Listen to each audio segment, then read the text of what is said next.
sumusunod na biyaya. Tunay na ang kabutihan at kahabagan ay susunod sa akin sa lahat ng mga araw ng aking buhay. Awit 23:6. Kadalasan tayo ang humahabol sa mga materyal na bagay o sa panloob na katahimikan.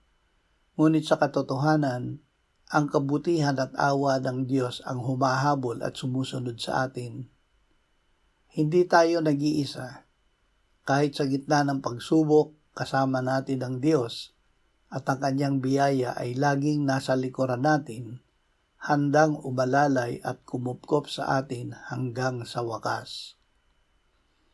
Ama, sa bawat hakbang namin araw-araw, magtitiwala kami na ikaw ay kasama namin at ang iyong biyaya ay laging iniaabot mo sa amin. Pinagkakatiwala namin sa iyo ang lahat ng nakakabalisa sa amin dahil ikaw ay nagmamalasakit sa amin. Amen.